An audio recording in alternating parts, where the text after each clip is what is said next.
오늘 우리에게 주시는 하나님의 말씀은 요한일서 3장 23절부터 4장 6절까지 말씀입니다. 그의 계명은 이것이니 곧 그 아들 예수 그리스도의 이름을 믿고 그가 우리에게 주신 계명대로 서로 사랑할 것이니라. 그의 계명을 지키는 자는 주 안에 거하고 주는 그의 안에 거하시나니 우리에게 주신 성령으로 말미암아 그가 우리 안에 거하시는 줄을 우리가 아느니라. 사랑하는 자들아, 영을 다 믿지 말고 오직 영들이 하나님께 속하였나 분별하라. 많은 거짓 선지자가 세상에 나왔음이라. 이로써 너희가 하나님의 영을 알지니 곧 예수 그리스도께서 육체로 오신 것을 시인하는 영마다 하나님께 속한 것이요 예수를 시인하지 아니하는 영마다 하나님께 속한 것이 아니니 이것이 곧 적그리스도의 영이니라 오리라 한 말을 너희가 들었거니와 지금 벌써 세상에 있느니라. 자녀들아, 너희는 하나님께 속하였고 또 그들을 이기었나니 이는 너희 안에 계시니가 세상에 있는 자보다 크심이라. 그들은 세상에 속한 고로 세상에 속한 말을 하매 세상이 그들의 말을 듣느니라.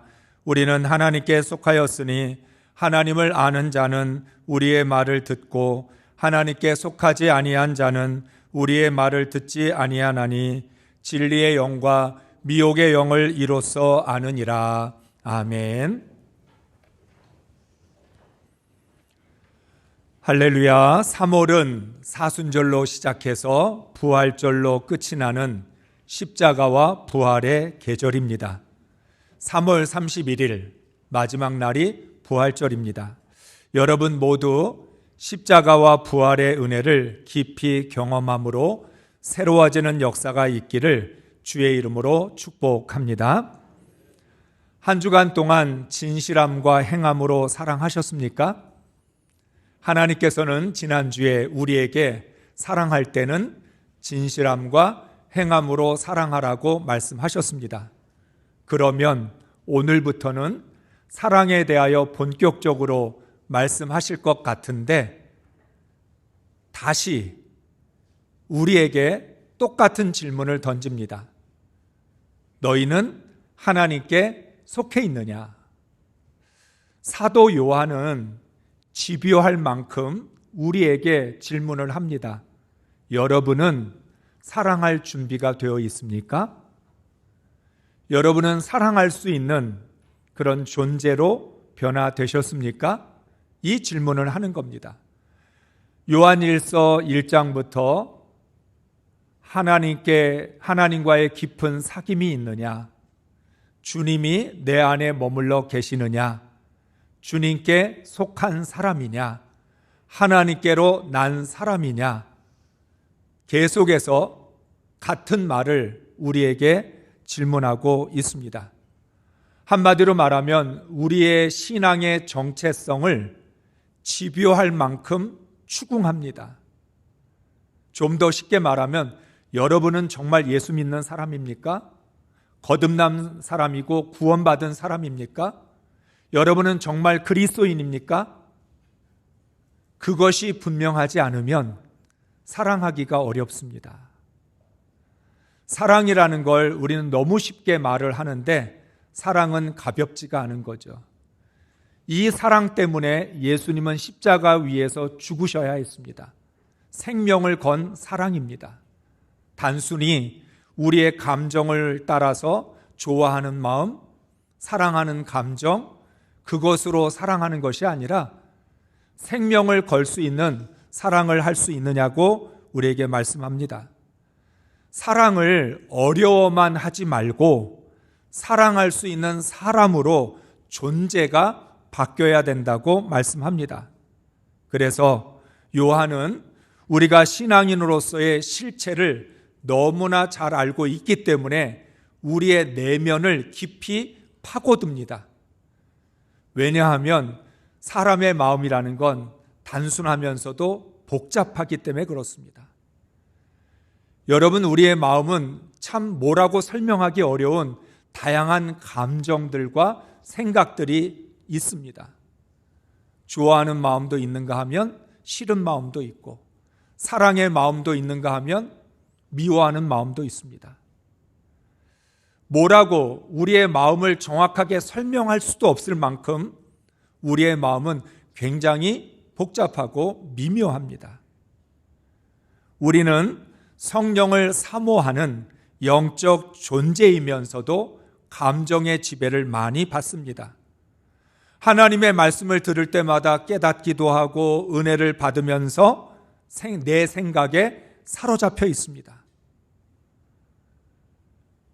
하나님의 말씀을 듣고 깨닫고 말씀대로 살아야 되겠다 하는 마음이 있는가 하면 여전히 내 생각, 내 고집이 남아있기도 합니다.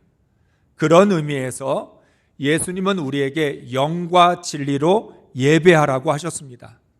너의 감정이나 생각은 믿을 만한 것이 되지 못하니까, 너의 마음은 복잡한 마음이기 때문에 너의 마음으로 하나님을 예배하는 게 아니라 성령과 진리로 하나님을 예배하라고 하셨습니다.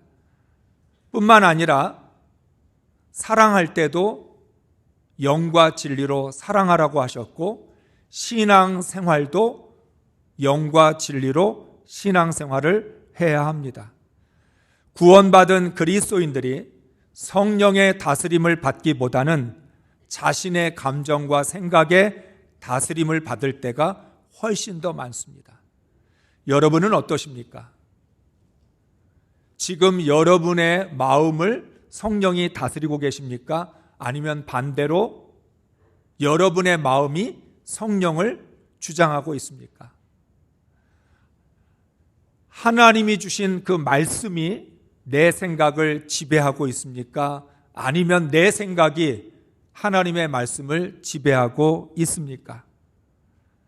우리는 이율배반적인 신앙생활을 할 때가 많습니다. 설명을 드렸던 것처럼 우리의 복잡한 마음과 생각이 성령과 진리의 다스림을 받지 못하게 회방하고 있기 때문에 하나님의 은혜를 알면서도 은혜로 살지 않고, 하나님의 말씀을 들었으면서도 말씀대로 살지 않는다는 거예요. 정말 구원에 합당한 삶을 살고 싶지만 구원에 합당한 삶을 살지 못하고 있습니다.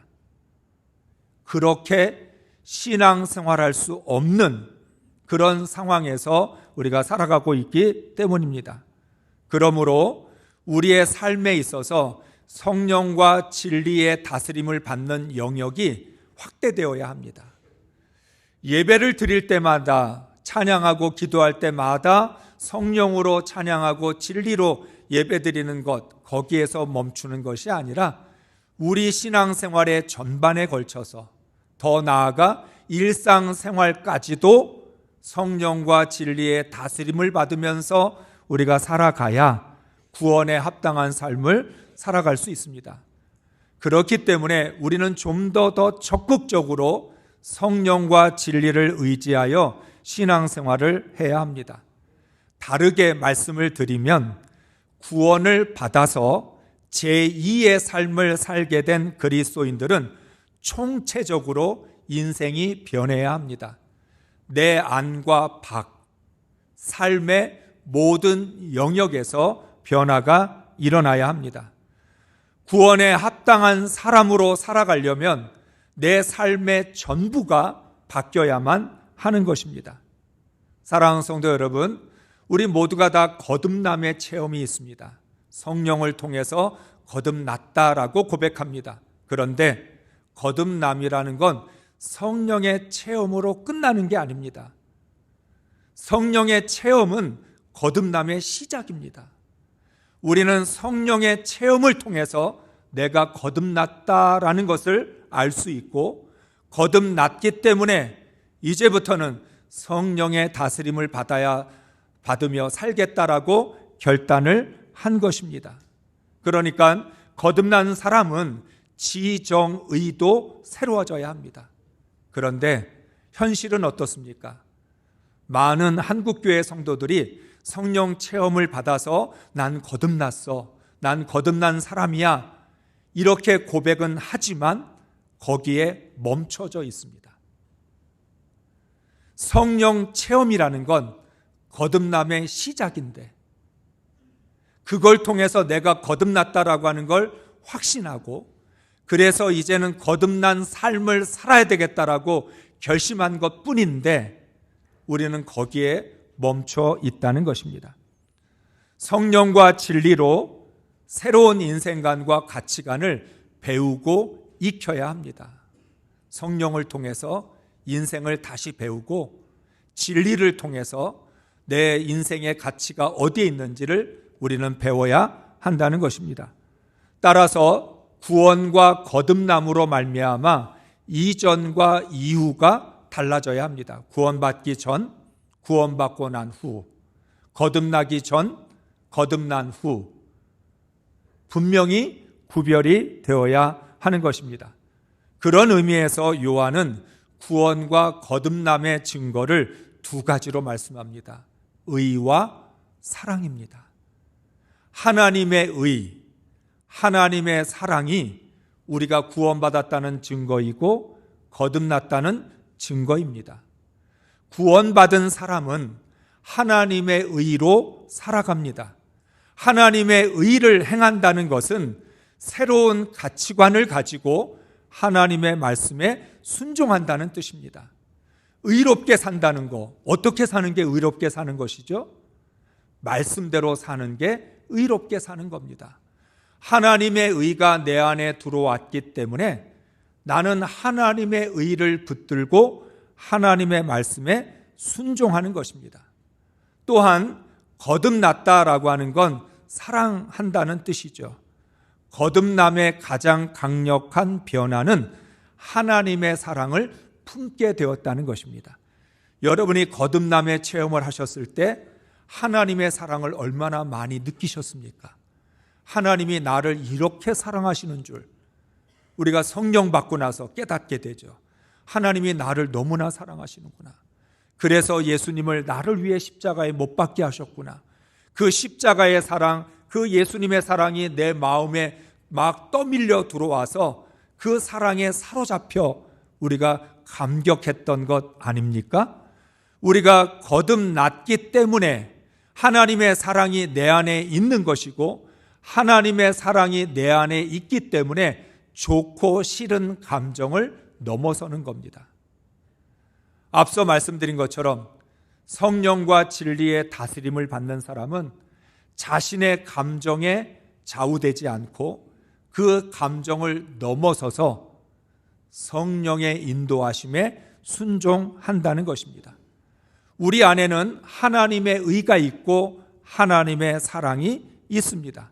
진실함과 행함으로 사랑하라는 말씀은 내 안에 있는 하나님의 의, 하나님의 사랑으로 사랑하라는 뜻입니다. 진실함은 나의 내면이고 행함은 나의 외면입니다.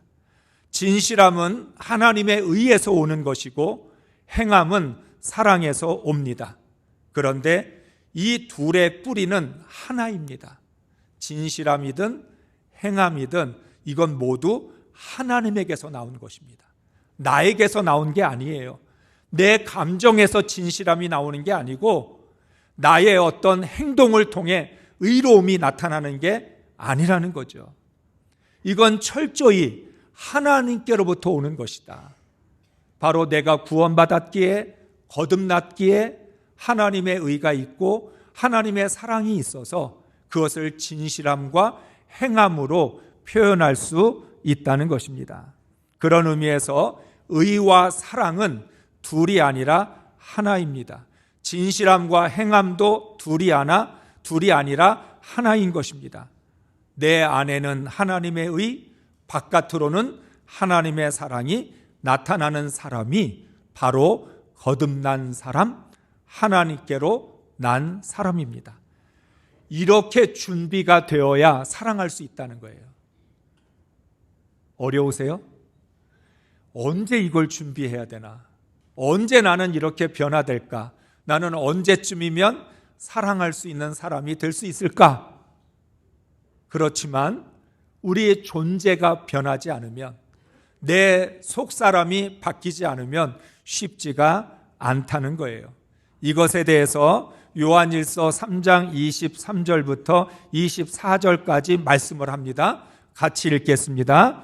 그의 계명은 이것이니 곧 그 아들 예수 그리스도의 이름을 믿고 그가 우리에게 주신 계명대로 서로 사랑할 것이니라. 그의 계명을 지키는 자는 주 안에 거하고 주는 그의 안에 거하시나니 우리에게 주신 성령으로 말미암아 그가 우리 안에 거하시는 줄을 우리가 아느니라. 아멘. 3장 23절 24절의 말씀은 너무 자연스러워요. 어떻게 자연스러워요? 예수의 이름을 믿는 사람은 하나님의 말씀을 지키고, 하나님의 말씀을 지키는 사람은 주님이 그의 안에 거하시고 내 안에 주님이 거하신다는 거예요. 막 억지로 내가 하나님을 믿는 티를 내는 게 아니라, 내가 억지로 사랑하는 흉내를 내는 게 아니라, 예수의 이름을 믿으면 예수의 말씀을 지키게 되고, 말씀을 지키는 사람 속에는 주님이 계시고 주님이 우리 안에 계신다. 그리고 이것을 성령께서 보증하신다.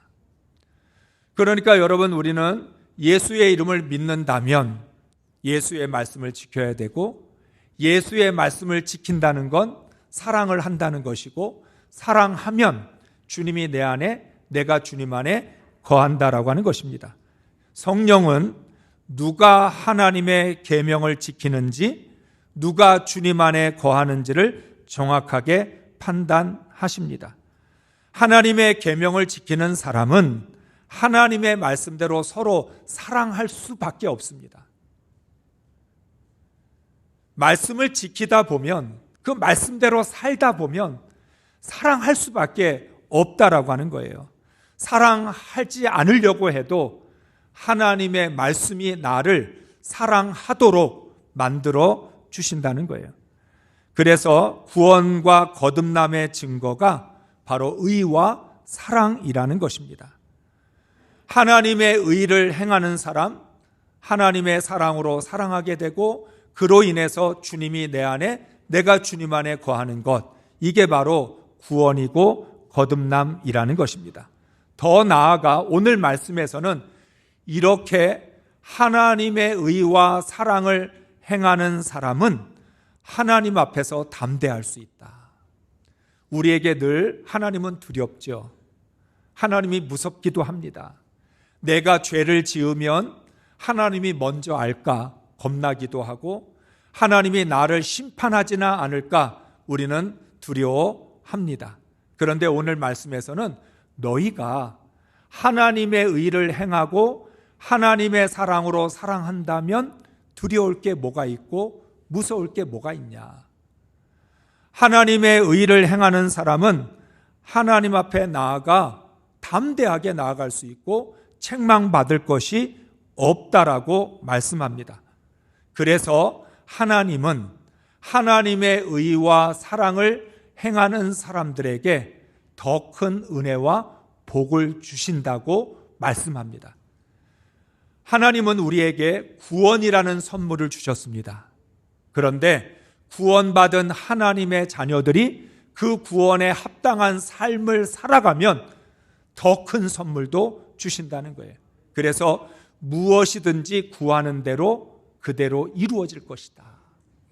하나님의 의와 사랑으로 살아가게 되면 하나님 앞에 담대히 설 수 있고, 뿐만 아니라 무엇을 구하든지 하나님이 이루어 주신다고 말씀합니다. 그렇기 때문에 하나님의 자녀들은 구원받은 것에 만족하지 말고 구원의 증거인 의와 사랑을 실천하는 일에 집중해야 합니다. 하나님이 내게 구원의 선물을 주셨으니까 나도 하나님께 그 구원에 응답하여서 하나님의 의, 하나님의 사랑을 실천해야 되겠다, 이런 마음을 가지고 신앙생활을 해야 하는 것입니다. 사랑하는 성도 여러분, 이렇게 구원의 증거가 있어야 스스로를 자책하지 않고 신앙생활을 할 수 있습니다. 많은 성도들이 신앙생활을 하면서도 늘 자기 자신을 자책합니다. 내가 기도를 더 많이 해야 되는데 기도하지 못했어. 내가 하나님께 순종해야 되는데 순종하지 못했어. 사랑해야 되는데 사랑하지 못했어. 우리가 늘 하나님 앞에서 생각해 보면 부족한 것만 생각이 나고 못한 것만 생각이 납니다. 그렇게 되니까 자기 자신을 부끄럽게 생각합니다. 내 믿음이 이 정도밖에 안 돼. 나는 신앙생활을 제대로 못하고 있는 것 같아. 그러면서 고민하고 갈등을 겪게 됩니다. 더 나아가 자신의 신앙에 대하여 자신감이 없어지고 내가 구원받은 것조차도 의심이 들 때가 있습니다. 내가 이렇게 신앙생활을 하는데 구원받은 게 맞나 싶기도 하고 스스로 자책하고 좌계감에 사로잡히다 보면 내 신앙생활이 엉망이다라고 결론을 내리게 됩니다. 문제는 우리는 이렇게 자책을 하면서도 신앙의 태도를 바꾸지는 않는다는 거예요. 하나님이 두렵기도 하고 또는 불안해하면서도 의와 사랑을 행하지는 않습니다. 이게 우리의 딜레마예요. 내가 하나님의 말씀대로 살지 못하는 것에 대하여 부끄러워하고 내 믿음이 이 정도밖에 안 된다 자책하기도 하고 혹시라도 내가 이렇게 신앙생활을 하면 하나님이 내 기도에 응답해 주실까 불안해하기도 하는데 그러나 자신을 바꾸려고 하지는 않습니다. 그냥 지금까지 해온 대로 나에게 익숙하고 나에게 길들여져 있던 그 패턴을 그대로 고집하고 있다는 것이죠. 그러다 보니까 우리는 쉽게 미혹을 받습니다. 어떤 미혹을 받을까요? 하나님께 순종하지 않아도 의와 사랑을 행하지 않아도 은혜와 복을 받을 수 있다는 거짓 설교자들의 가르침에 넘어갑니다. 언제나 거짓 설교자들은 자신의 마음대로 좁은 길을 넓은 길로 바꿉니다. 구약 시대에 왕궁 선지자들이 있었어요. 하나님께서 보내신 선지자가 너희 회개하지 않으면 하나님의 심판을 받을 것이다. 멸망이 임박했다. 하나님께로 돌아와라. 회개하라. 그렇게 하나님의 말씀을 전하면 왕궁 선지자들이 나서서 왕에게 말합니다. 저 말을 듣지 마세요.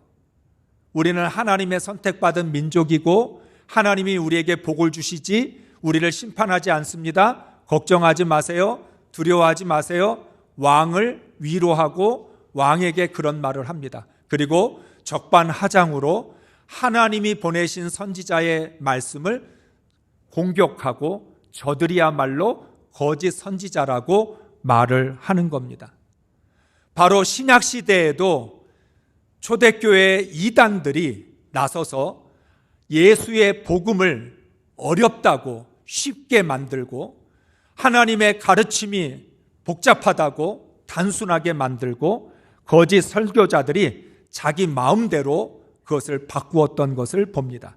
바로 오늘 4장 1절에서 말씀을 하고 있습니다. 메시지 성경으로 함께 읽겠습니다. 사랑하는 친구 여러분, 들려오는 말을 다 믿지 마십시오. 사람들이 여러분에게 하는 말을 신중히 생각하고 따져 보십시오. 하나님에 대해 이야기한다고 해서 모두 하나님에게서 난 사람은 아닙니다. 수많은 거짓 설교자들이 이 세상을 활보하고 있습니다. 아멘. 초대교회 때부터, 아니 구약시대 때부터 언제나 거짓 선지자들이 있었고 거짓 설교자들이 있었다는 거예요. 너무나 중요한 말씀입니다. 이렇게 이야기하죠. 하나님에 대해서 말을 한다고 다 하나님에게서 나온 것은 아니다. 하나님의 말씀을 인용하고 성경을 가지고 설교를 한다고 해서 그게 정말 하나님께로부터 나온 것은 아니다. 많은 사람들이 저마다 복음과 구원에 대하여 말하고 있지만 그것이 하나님께로부터 나온 것이 아닐 때가 많습니다. 왜냐하면 사람들의 기대를 채워주기 위하여 복음을 왜곡하기 때문입니다.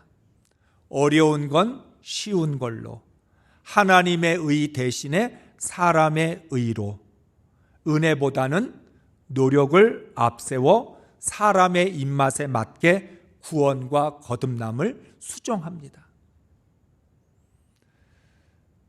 우리가 지금 요한일서의 말씀을 읽으면서 어떤 마음이 좀 들어요. 사랑이 너무 어렵다. 내가 변해야만 사랑할 수 있다는데 그럼 과연 나는 사랑할 수 있을까? 그런데 이럴 때 누군가가 여러분에게 말하는 거죠. 여러분, 사랑은 어렵지 않아요. 쉬워요. 얼마든지 할 수 있어요. 마음만 먹으면 할 수 있어요. 우리는 잘 알고 있습니다. 마음을 먹어도 안 된다는 걸. 그런데도 그 순간에 그 말을 들으면 솔깃해져요. 거기에 유혹을 당할 수밖에 없어요.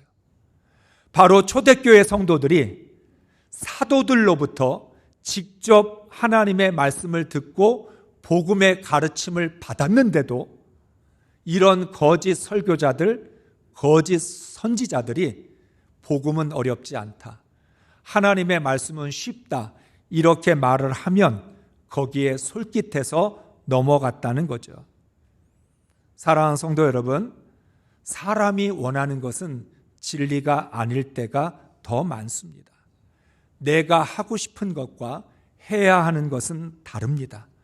내가 믿고 싶은 것과 믿어야 하는 것도 당연히 다릅니다. 따라서 내가 원하는 것이 과연 진리에서 나온 것인지를 신중히 생각하고 따져보라고 말씀합니다. 오늘 말씀이 그거예요. 4장 1절이 지금 너가 원하는 게 그게 정말 하나님이 원하시는 걸까? 네가 하고 싶은 것이 그게 복음에서, 진리에서, 말씀에서 나온 것일까? 한번 신중히 생각하고 따져보라고 말씀합니다. 그리스도인들은 내가 믿고 싶은 것이 하나님에게서 온 것인지를 반드시 분별해야 합니다. 들려오는 말을 다 믿지 말라는 경고에 귀를 기울여야 합니다. 정말 하나님께로부터 온 것인지, 그리스도의 십자가와 부활에서 온 것인지, 성령으로 말미암은 것인지를 확인해야 합니다. 사도 요한은 이 점을 분명하게 강조합니다. 오늘 4장 5절, 6절 말씀을 같이 읽습니다.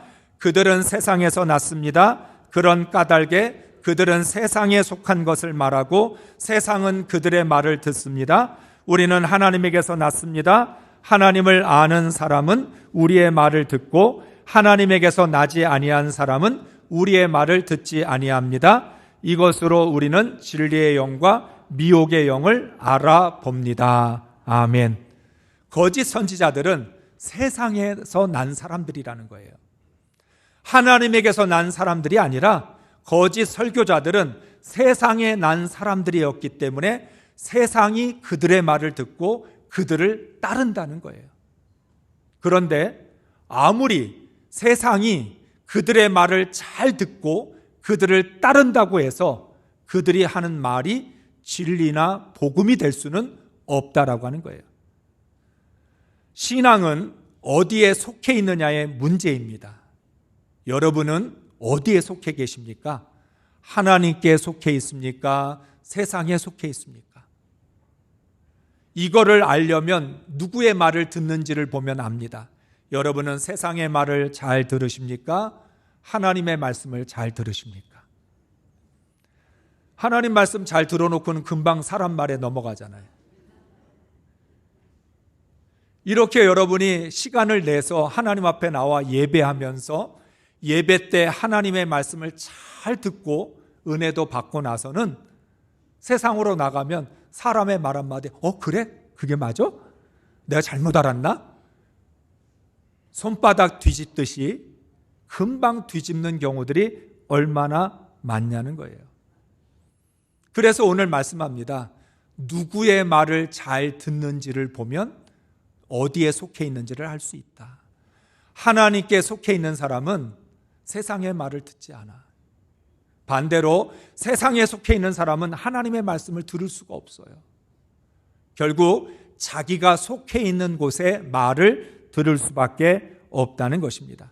하나님께 속한 사람은 하나님의 말씀을 듣습니다. 진리를 전하는 가르침에 귀를 기울입니다. 하나님을 알고 있기 때문에 복음을 받아들입니다.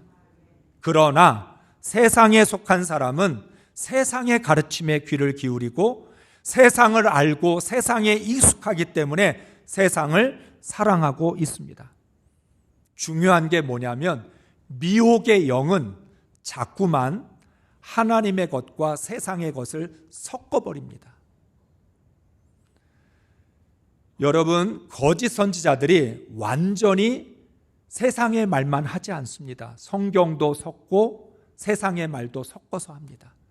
이단들이 가르칠 때 보면 처음에는 성경으로 시작하다가 마지막은 자기의 교주의 이야기로 끝이 납니다. 완전히 세상 것이면 우리가 속을 이유가 없죠. 하나님의 말씀과 세상의 말을 섞어버리니까, 진짜와 가짜를 섞으니까, 진리와 내 생각을 섞고 감정과 성령을 섞으니까 우리가 혼란스러운 거예요. 여러분, 짝퉁이 완전히 거짓이면 누가 짝퉁에 속겠어요? 진짜 명품하고 똑같으니까 속지요. 그러나 다 똑같아도 하나만 틀리면 그건 짝퉁이에요. 여러분, 우리가 예전에 한참 참기름, 들기름 이런 거 할 때도 얼마나 그거 섞어요. 제가 처음 이제 전도사를 이천에서 했는데 이천쌀이 그때 굉장히 유명했죠. 그런데 그때부터도 이천에 있는 방앗간에 타지에 있는 쌀을 가져다가 방앗간에서 쌀을 찔 때부터 이천쌀과 타지 쌀을 섞어요. 그러니까 누가 알아요? 거기 살고 있는 사람만 진짜를 먹어요. 전 진짜 이천쌀 먹었어요. 그때가 88년이었어요. 그때부터도 섞었다는 거예요. 여러분, 미혹의 영은 우리를 속이는 게 목적이기 때문에 처음부터 미혹한다, 유혹한다고 말하지 않습니다.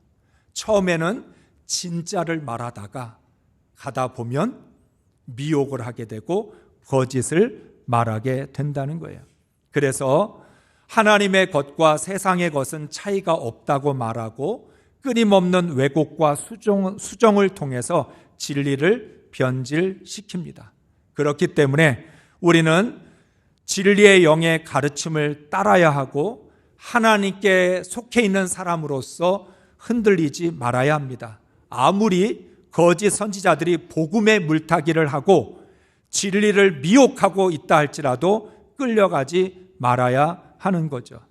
사랑하는 성도 여러분, 오늘 요한은 우리에게 다시 한번 묻습니다. 당신은 어디에 속한 사람입니까? 속한이라는 헬라어는 기원과 소속을 나타내는 전치사 에크입니다. 이미 여러분에게 말씀을 드렸어요. 그러니까 속하다라고 하는 건 나의 기원, 나의 소속이 어디냐라고 하는 뜻이에요. 이 질문의 답은 아주 간단합니다. 우리는 하나님께 속하였으니, 우리는 하나님께로부터 났고 하나님께 속해 있습니다. 성령으로 거듭났고 진리에 속해 있습니다. 세상은 변하지만 나의 기원은 변하지 않습니다. 환경과 상황은 쉴 새 없이 바뀌지만 나의 소속은 바뀌지 않습니다. 나는 어디서 태어난 사람이에요? 하나님께로부터 난 사람이에요. 난 거듭난 사람이에요. 나는 구원을 통해서 다시 태어난 사람이에요. 그래서 나는 철저히 하나님께 소속된 사람이에요. 그래서 나는 하나님의 말씀을 들을 수밖에 없고 하나님이 인도하시는 대로 순종하고 나아갈 수밖에 없다는 거예요. 사순절 기간 동안 나의 기원과 소속이 어디인지를 깊이 묵상하시기 바랍니다. 그러면서 나는 나의 소속에 합당한 삶을 살아가고 있나? 내가 하나님께 속한 사람인데 세상의 말을 듣고 있지는 않나? 나는 하나님께로 난 사람인데 세상의 유행에 휩쓸려 가고 있지 않나? 대세라고 하는 그 대세를 쫓아가느라고 정작 하나님의 말씀을 놓치고 있지는 않는가? 나는 성령과 진리로 살아가야 되는 사람인데 내 감정과 생각에 끌려가고 있지 않는가? 이 사순절 기간 동안 나 자신을 돌아보면서 결단하고 선택해야 될 줄로 믿습니다. 정말 신중히 생각하고 따져보는 그런 사순절이 되실 수 있기를 바랍니다. 우리 모두 하나님께 속한 사람으로 온전히 진리를 따라갈 수 있기를 주의 이름으로 축복합니다.